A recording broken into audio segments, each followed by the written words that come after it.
사실 구약시대 때는 마음보다도 행위를 중요하게 여겼어요. 그럼에도 불구하고 하나님은 그 행위 속에서도 무엇을 보시냐면 그럼에도 불구하고 그 심중을 보는 거예요. 그러니까 예수님이 오셨을 때 바리새인, 서기관들, 사두개인들 이런 율법사들에게 그들에게 회칠한 무덤이라고 한 것은 그들은 일주일에 2번씩 금식을 합니다. 그들은 하루에 3번씩 기도를 했어요. 그러면 근데 예수님께서는 뭐라고 그러냐면 독사의 자식들이라고 그랬어요. 왜? 그들의 마음이 하나님 앞에 드려지지 않았기 때문에 그래요.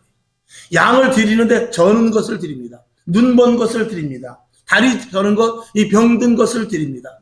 어차피 죽을 양인데.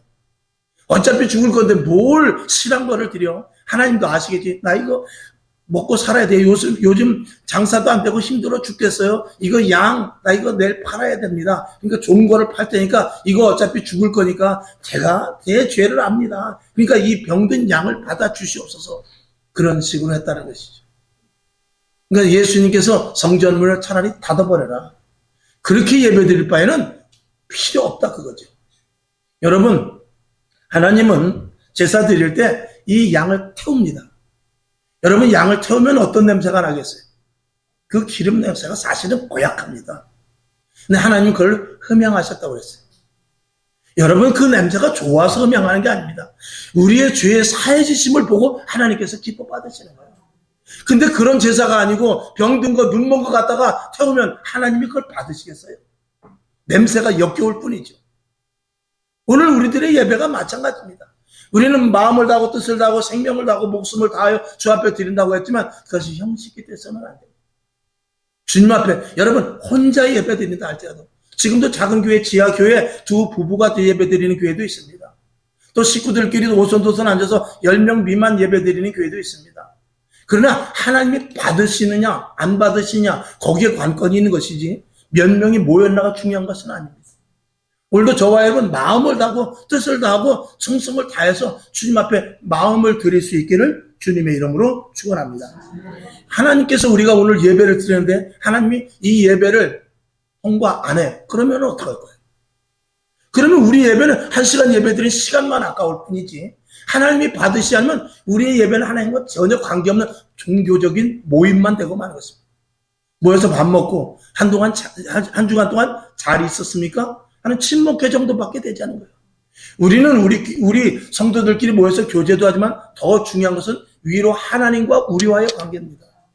하나님과 우리와의 관계 그리고 수평적인 관계가 이루어지는 것입니다. 여러분 정말 죽도록 하나님을 사랑할 수 있기를 주님의 이름으로 축원합니다. 그러니까 마음과 마음이 이어지지 않는 교제는 교제가 아니듯이 이 영적인 예배가 아니면 하나님이 받으실 수 없는 예배다. 라는 것을 저와 여러분이 분명히 인식을 해야 될 것입니다. 내가 최선을 다하고 안 하고가 문제가 아니라 그 속에 정말 하나님과 영적인 교제가 있느냐. 여러분 우리가 자 로마서를 한번 보죠. 로마서 12장 1절을 한번 봅시다. 시작. 그러므로 형제들아 내가 하나님의 모든 자비하심으로 너희를 권하노니 너희 몸을 하나님이 기뻐하시는 거룩한 사한제사로 드리라. 이는 너희의 드릴 영적 예배니라. 아멘. 우리의 몸이라는 것은 보이는 것입니다. 우리의 몸을 드리는데 영적인 예배로 우리 몸을 드리라는 것이죠. 그건 무엇입니까? 우리 마음속에 그리스도의 영이 있느냐 이거죠. 그리스도의 영이 있는 자는 그리스도의 영으로 말미암아 내가 육이 이끌려서 이전에 오는 것입니다. 사도 바울은 그것을 육을 쳐서 복종시켰다라고 말해요. 그러니까 우리가 내 힘으로 나오면 오늘도 힘듭니다. 아이고, 예배 시간을 11시쯤 한 2시쯤 하지. 주일날 뭘 그렇게 저석같이 예배를 우리 목사님은 예배를 왜 그렇게 중요시 하나? 좀 천천히 되는 대로 하지. 그럴 수 있을지 모르지만 하나님은 그런 분이 아닙니다. 하나님은 우리 몸이 여기 왔을 때 우리 안에 내 안에 내주하시는 성령으로 말미암아 이끌려 기쁨을 가지고 오는 것을 하나님은 기쁘게 받으십니다.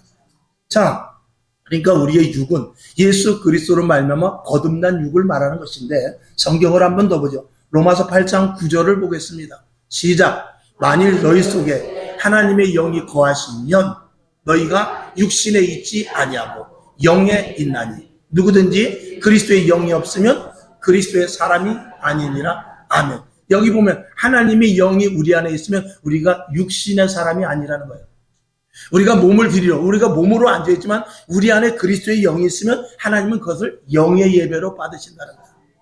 그러니까 온전한 그리스도인이 돼야 돼요. 저도 잠깐 말씀을 드렸듯이 종교인은 안 됩니다. 그리스도인이어야 돼요. 종교인은 뭐냐? 내가 기도하고 내가 바라는 것을 원하는 대로 믿는 것이 종교인입니다. 그러나 그리스도인은 하나님의 뜻이 무엇이며 하나님의 의도가 무엇이며 하나님을 어떻게 하면 기쁘시게 하는가에 들어가는 것이 그게 그리스도인인 것이죠. 그러니까 중심이 나에서 하나님으로 바뀌는 것, 이게 그리스도인인 것입니다. 만일 하나님의 영이 우리 안에 없다면 우리 안에, 저와 여러분 안에 예수님이 계십니다. 성령님 계시죠. 왜? 우리 마음속에 항상 주님이 계시기 때문에. 그러나 우리 마음에 있는 영이 내가 가지고 있는 자아보다도 그리스도의 영이 내 자아에게 지면은 안 됩니다. 사도 바울은 그것 때문에 고생을 많이 했어요. 오라 나는 곤고한 자로다 그랬어요. 내 안에서 두 법이 계속 싸운다고 그랬어요. 그러나 언제든지 이 영이 육을 쳐서 복종시킬 수 있도록, 이 영적인 자리에 올 수 있도록 이 안에 영이 더 충만하게 강해져야만 육을 이끌고 올 수 있습니다. 그것은 무엇으로 되느냐? 훈련으로 되는 것입니다. 교육으로 되는 게 있고 훈련으로 되는 게 있습니다. 교육이라는 것은 머릿속에 주입을 하는 것입니다. 그러나 훈련은 몸이 움직이는 것입니다. 군인은 교육만 가지고 되지 않습니다. 반드시 훈련이 되어야만 제대로 총을 쏴봐야 되고 대포를 쏴봐야 되고 낮은 보복을 해봐야 전쟁이 일어나면 실제적으로 싸울 수 있지. 교육장에 앉아서 아무리 교육받고 진지는 여기고 그 적군의 고지는 여기고 좌우 능선으로 올라가는 아무리 그래봐야 실질적으로 해보지 않으면 그 싸움은 이길 수가 없는 것입니다. 여러분, 온라인 예배가 우리 지금 이제 점점 온라인 예배가 많아지고 있고 이제는 그래도 코로나가 풀려서 이 본 자리에 나와서 예배드리지만 온라인 예배가 주님 앞에 예배드릴 수 있기 때문에 은혜도 받을 수 있고 또 병고침도 일어나더라고요 보니까. 근데 중요한 것은 뭐냐면 훈련이 안 됩니다. 안내도 서야지요. 봉사도 해야죠. 주방에도 들어가야죠. 성가대도 서야죠. 교회 청소도 해야죠. 이런 것들은 이 그리스도 안에서 훈련되는 거예요. 그러니까 귀로 듣는 것은 훈련이 어려운 일이 닥쳤을 때는 바로 무너지고 마는 거예요. 대한민국 교회가 무너진 이유가 코로나 이전에 코로나 그거 한 방에 그냥 얼마나 지금 300만 명이 이탈이 됐어요. 교회가 9천 교회가 없어졌어요. 왜 한 방에 그거 불과 몇 년 사이에 교회가 성도가 그렇게 나간 것은 훈련되지 않았기 때문에 그래요. 교회 와서 그냥 예배 드리고 도장 찍으면 구원받는다. 여러분, 구원받는 것은 홍해를 건너는 간단한 수순일 수 있습니다. 물론 그 안에는 하나님의 어마어마한 예수 그리스도의 피와 그 간절하심과 하나님의 사랑과 엄청난 사건이 있지만 우리의 입장에서 볼 때는 사실은 홍해를 건넌 것과 똑같습니다. 광야의 훈련이 있지 않으면, 광야의 훈련이 철저하지 않으면 가나안 땅에 들어갈 수 없는 것입니다. 저와 여러분 훈련된 그런 그리스도인들이 다 될 수 있기를 주님의 이름으로 축원합니다. 그래야 하나님 앞에 영적인 예배를 드릴 수 있습니다. 오늘 나는 영으로 충만하기 때문에 영적인 예배를 드리는데 그럼에도 불구하고 주님은 뭐라고 그러냐면 나더러 다 주여 주여 하는 자마다 천국에 가는 것이 아니라고 했어요. 내가 권능도 행하고 귀신도 쫓아냈다는 것입니다. 여러분 이단들을 보십시오. 그들도 나름대로 신령의 예배를 드려요. 누구한테 드리죠? 귀신한테 드리는 거예요. 나는 은혜 받았으니까. 나는 성령 충만하니까. 나는 교회 가서 말씀 대충 들어도 난 다 아니까. 그냥 천만의 말씀입니다. 자칫하면 그 속에 교만으로 말미암은 하나님의 영이 아닌 거짓 영이 들어갈 수 있다는 사실입니다. 여러분 장로가 권사가 목사가 얼마나 교만한 영이 이 속에서 같이 병행하고 있는 모습을 우리가 얼마나든지 볼 수 있어요. 저는 주의 종이기 때문에 목사님들, 장로님들, 권사님들, 은사 받은 자들을 많이 상대합니다. 그러면 정말 100% 그리스도의 영인가? 아니면 그 안에 사악한 것이 같이 함께 뒤섞여서 어떨 때는 하나님의 영인 것 같은데 어떨 때는 거짓의 영인 것, 이런 것들을 분별할 수 있죠. 여러분에게 온전히 하나님의 충만함으로 가득 채워질 수 있기를 주님의 이름으로 축원합니다. 자, 요한 1서 4장 15절을 봅시다. 시작. 누구든지 예수를 하나님의 아들이라 시인하면 하나님이 저 안에 거하시고 저도 하나님 안에 거하느니라. 아멘. 날마다 주님을 시인하길 바랍니다. 또 주님 내 안에 오시옵소서. 숨 쉬는 것과 똑같아요. 여러분, 숨을 쉬면 어떻게 됩니까? 숨을 쉬게 되면 그냥 아무리 많이 들여 마신다 할지라도 사람은 3분 이상을 살 수가 없습니다. 숨을 쉰다는 것은 내 안에 공기가 들어와서 산소는 내 안에서 이 피를 돌리고 하는데 쓰임을 받고, 그리고 같이 들어왔던 이산화탄소는 배출이 되는 것이죠.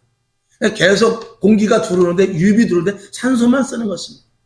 이산화탄소는 쓸 수가 없죠. 다른 것들은 다시 우리가 바깥으로 숨 쉴 때 나가게 되는 것 아닙니까?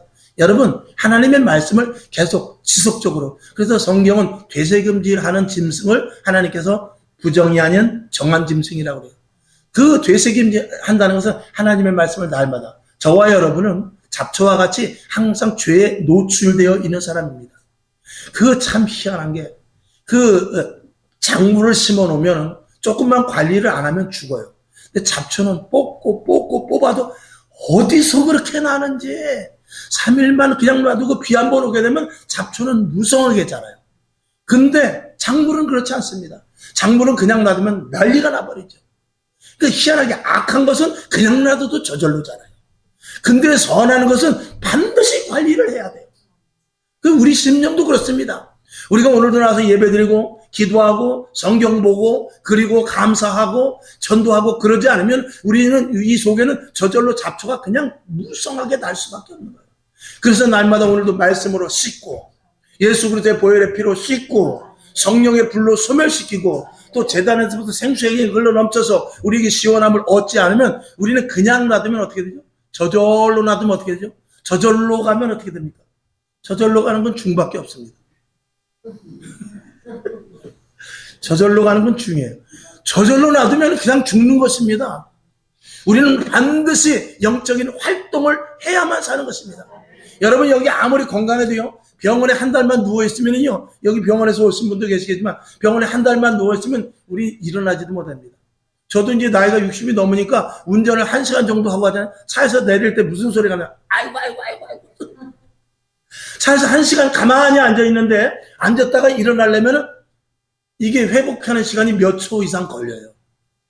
여러분, 영적인 것도 마찬가지예요. 주저앉아 있으면 주저앉아 있을수록 그냥 죽는 거예요. 정상으로 그냥 놔두면 그냥 있는 게 아니에요. 집에 청소를 하지 말아보세요. 그러면 저절로 그냥 깨끗하게 있습니까? 어디서 그렇게 먼지가 들어오는지 모르는 거예요. 사람의 심령도 똑같은 것입니다. 저와 여러분, 오늘 우리 주 예수 그리스도를 여러분 안에 충만하게 채울 수 있기를 주님의 이름으로 축원합니다. 사람들은 교회에 오면 그냥 평안을 얻기 위해서 교회로 다니는지 알지만, 여러분, 우리가 예수를 믿고 정말 성령 충만하고 은혜를 받은 사람의 평안을 물어보면 예수를 죄송합니다. 건성 믿는 사람과는 평안이 전혀 틀려요. 자, 예를 들어서 일제시대 때 혹은 6.25 때 공산당이나 일본 군들이 와가지고 막 고문을 합니다. 막 때립니다. 너 예수 믿을래? 안 믿을래? 그랬을 때 믿음이 약한 사람은 나 예수 안 믿을게요. 하나님 죄송해요. 그러지 않겠습니까? 그런데 마음이 어떻죠? 엄청 불편한 겁니다. 근데 직사게 맞았어. 고문도 당했어. 너 다시는 예수 믿지 마. 그러고 발로 뻥 차서 집으로 내버립니다. 근데 끝까지 예수를 믿겠다고 하면서 매를 맞았으면 집에 와서 어떻게 하죠? 마음이 평안한 거예요. 그게 평안인 거예요. 우리는 집에서 잘 먹고 잘 입고 소고기 먹고 미역국 잘 끓여 먹고 뷔페 가면 그게 평안이 아니라는 겁니다. 내 자녀가 잘 되고 사업이 잘 되고 직장이 잘 되면 그게 평안한 것이 아니라, 진정한 평안은 예수 그리스도로 말미암은 승리가 평안인 거예요. 저와 여러분에게 이런 평안이 있어야지, 내가 가만히 누워서 오늘도 편안하다, 오늘은 무탈하네, 그게 평안이 아닙니다. 내가 오늘 전도지를 돌려 나갔다가 어떤 사람이 물벼락을 맞았어도 그 마음속에 평안이 올 수 있다라는 거예요. 이게 평안이죠. 그러니까 그리스도 안의 평안과 세상 사람들의 평안과 이게 착각이 되면 안 됩니다.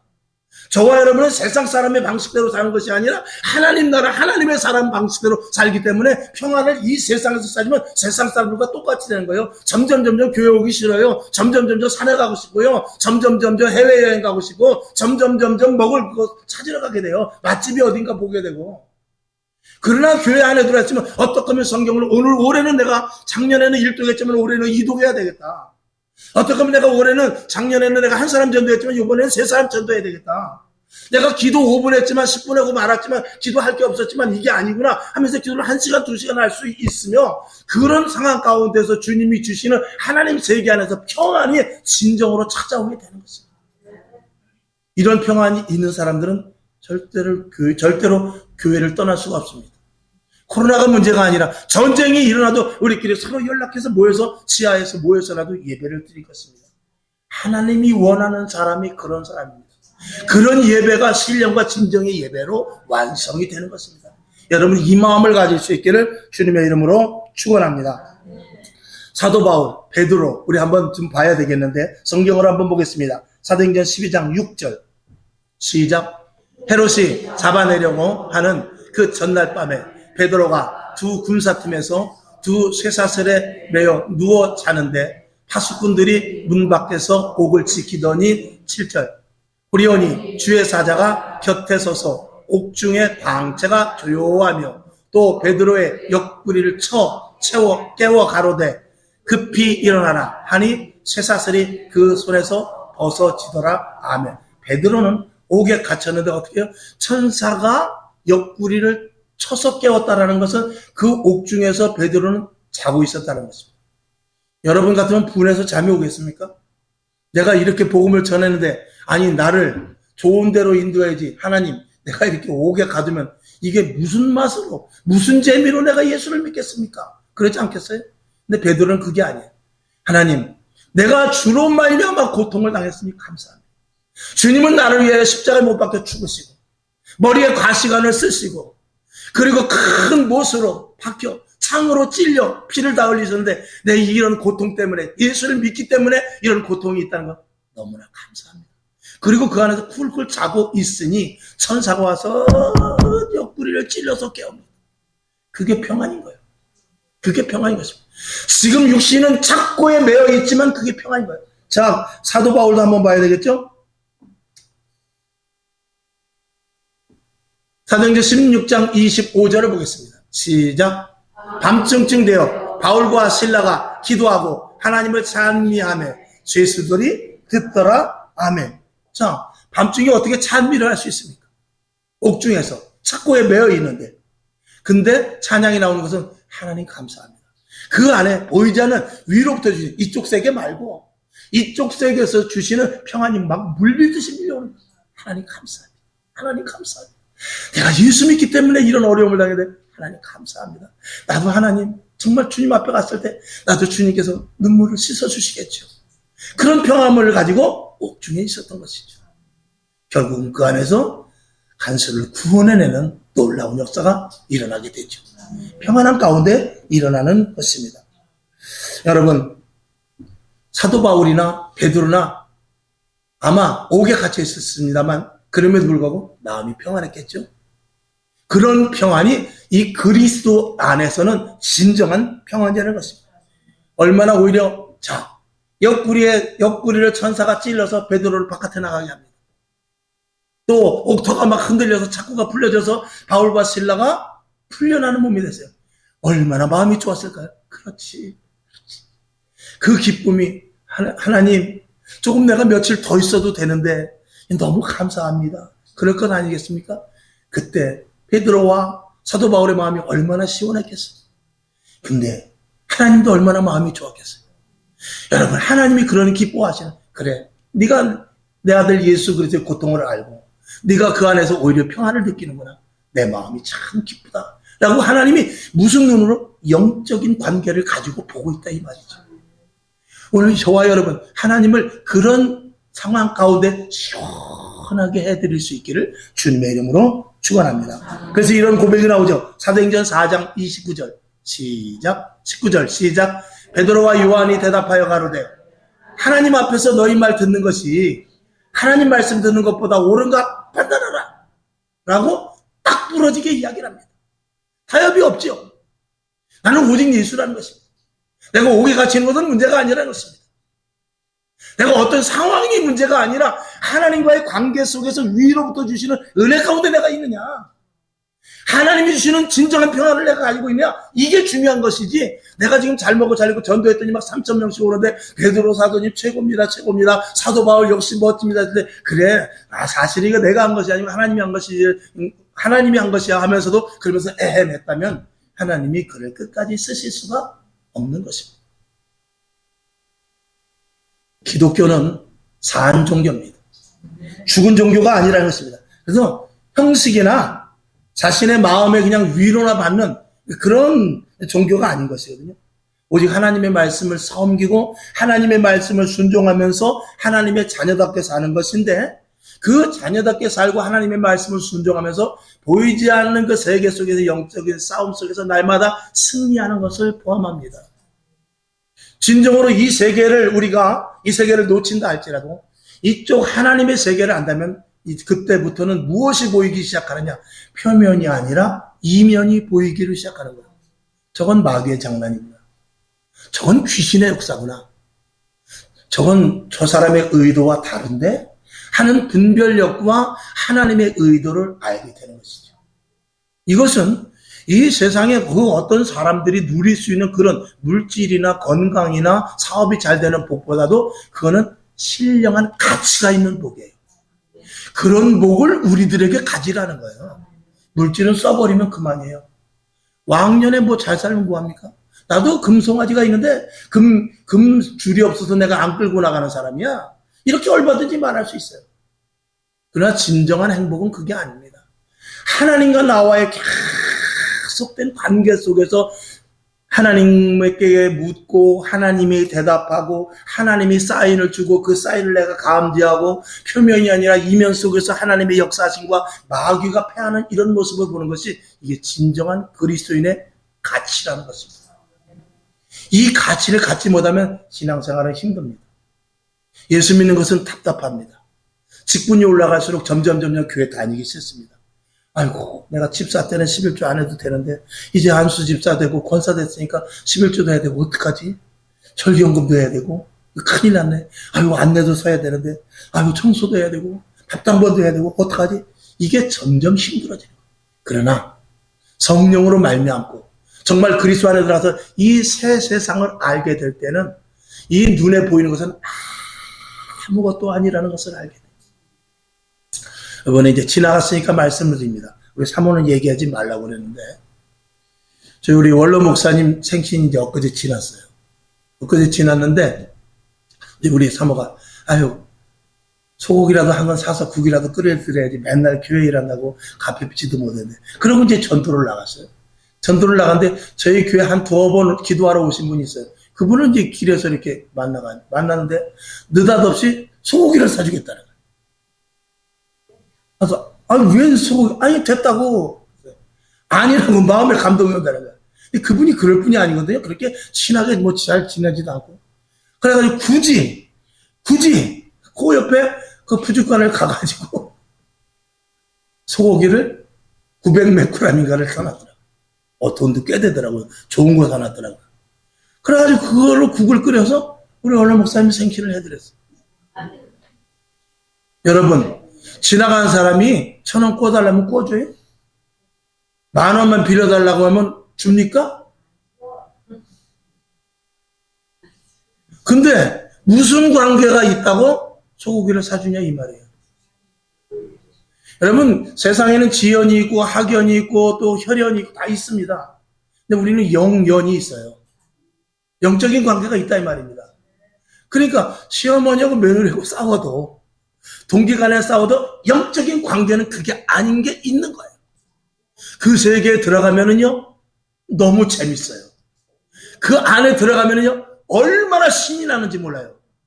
내 바로 앞에 정말 내 집이 다 불타 없어져도 내 바로 앞에 정말 낭떠러진 벼랑이 있어도 겁이 안 나요. 왜? 표면이 아니라 이면에서 역사하실 하나님의 일을 기대하고 그런 것들을 체험할 수 있는 기회가 왔다. 얼마나 기쁘고 즐거운지 모르는 거예요. 이 세계를 알지 못하고 예수를 믿으니까 답답한 거예요. 그러니까 맨날 전화해서 왜 교회 안 나냐. 교회 좀 오세요. 예배 빠지지 마세요. 신방 한번 드립시다. 아이고 요번에는 저기 우리 야유예배 갈 때 꼭 오세요. 왜 이렇게까지 해야 되냐? 그 세계를 모르기 때문에 그런 거예요. 그러니까 우리가 볼 때는 무지무지하게 답답한 거고 그쪽에서 볼 때는 우리가 답답하겠죠. 모르니까. 그러니까 우리는 또 그쪽을 또 이해를 해결을 해야 돼요. 무조건 다구치면 또 안 됩니다. 모르는 걸 어떡합니까? 우리는 파란 안경을 쓰고 그 사람은 빨간 안경을 썼는데 빨갛다고 그러는데 나는 죽어도 파랗다고 그러면 싸움밖에 더 납니까? 빨간 안경 쓴 사람한테 그냥 그래요? 빨갛습니까? 근데 한번 그 안경을 벗어보시죠. 이렇게 얘기를 해야지. 아니라고 죽어도 아니라고 팔았다고 그러면 이건 싸움밖에 안 하는 것입니다. 그런 데 있어서도 지혜가 필요합니다. 할렐루야. 이게 은혜가 충만하고 하나님의 세계를 알게 되면 그런 지혜를 하나님께서 주십니다. 그래서 우리는 정말 살아계신 하나님을 섬겨야 되는데 다시 한번 또 말씀을 드려야 되겠네. 예화가 이게 아주 참 좋은 예화인데 이게 예화가 실지죠. 지지난주에 저희 이제 장인어른께서 돌아가셨어요. 새벽에도 잠시 말씀드렸는데, 장인어른께서 돌아가셨는데, 옛날 같으면요, 이 종갓집이거든요. 종갓집은요, 그쪽에 그 동네 사람들이 다 와서 아침에 되면은, 점심 되면, 저녁 되면 와서 그 자제분들이 옆에 있고, 그분들이 와가지고 다 밥해서 뭐 이렇게 해서 다 이렇게 합니다. 얼마나 성대하게 하는지 몰라요. 그 때때마다. 배우 다 입어야 되고요. 지팡이 입혀야 되고요. 지금 그런 게 없어요. 종갓집인데도 불구하고 그냥 완장 하나 차고 말더라고요. 여러분, 제사 지내는데 옛날에는 몇 시에 지냈죠? 12시 땡에 지냈어요. 지금은 세는 때 가지고 제사 지내는 사람들 보니까 아이고 형님 오늘 제가 좀 내일 출장 가야 되는데 8시쯤 드리죠. 그래 그럼 지금은 제사도 아무 때나 지내요. 그러니까 이제 사람들 속의 인식은 어떻게 되느냐? 제사 이거 그냥 형식적으로 드린 거구나. 그런 말을 하겠어요, 안 하겠어요? 그리고 제사 지내는 사람들 그럽니다. 진짜 돌아가신 아버지가 와서 먹는다면 그렇게 하겠어요? 그런다면은 아이고 동절음을 왜 놓겠어요? 왜 거짓말로 그렇게 놓겠어요? 진짜 아주 엄청나게 차려놓겠죠. 그리고 와서 우리 아버지가 와서 드신다. 우리 할아버지가 와서 드신다. 우리 어머니가 와서 드신다. 그러지 않겠어요? 근데 그것이 거짓이라는 것을 이제 세상 사람들은 다 알아요. 그냥 날짜 지키고 동기간들끼리 모이는 것이지 뭘 조상이 와서 먹냐. 다 그렇습니다. 여러분 그 중요한 게 뭐냐면 여러분 교회도 마찬가지예요. 초대교회는 놀라운 일들이 일어났어요. 성경을 한번 봐야 되겠네요.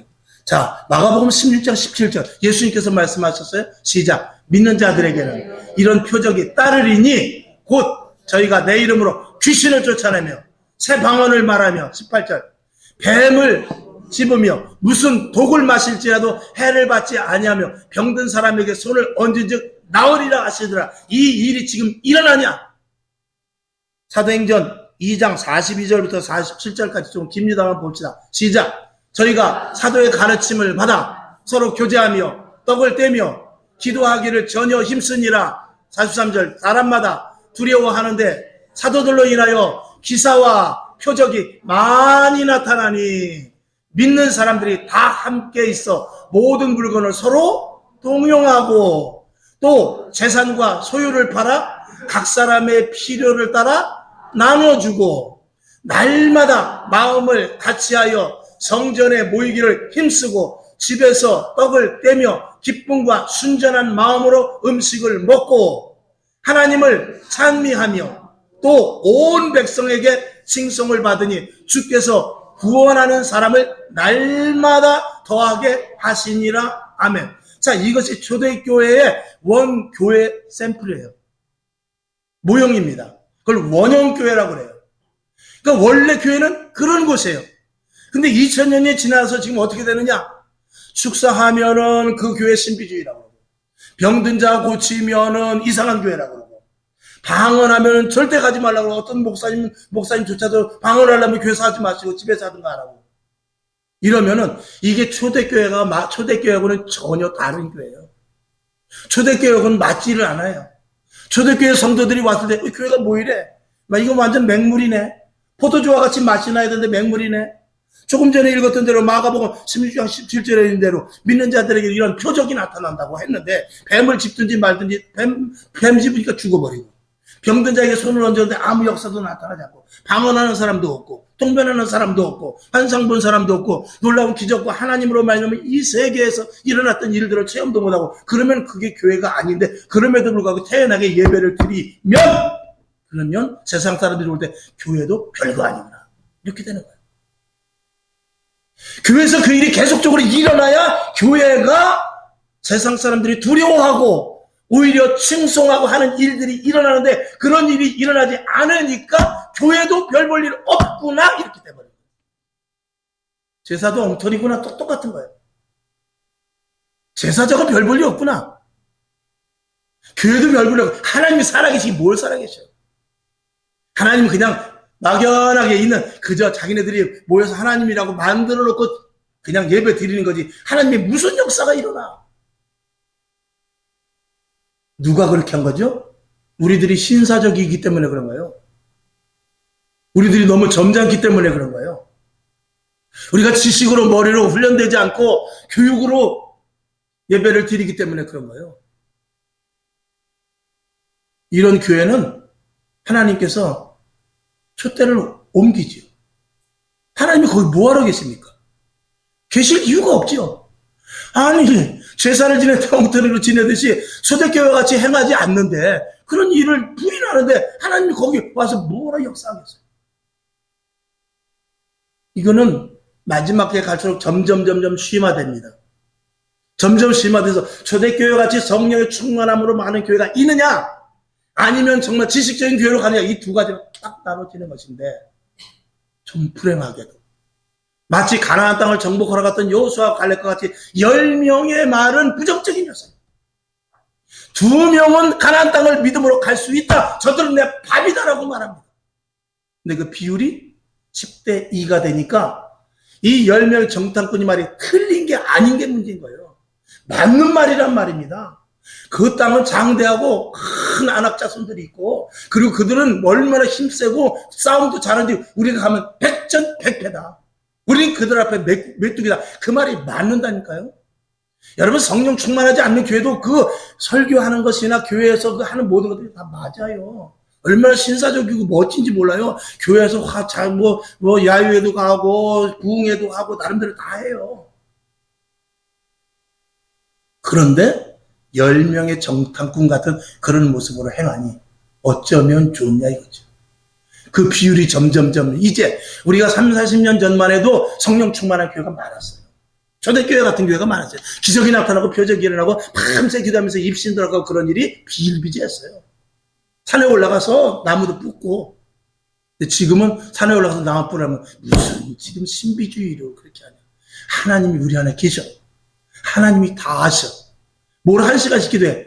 속에 있는 걸 다 알아. 그렇게 기도 안 해도 하나님이 다 알아.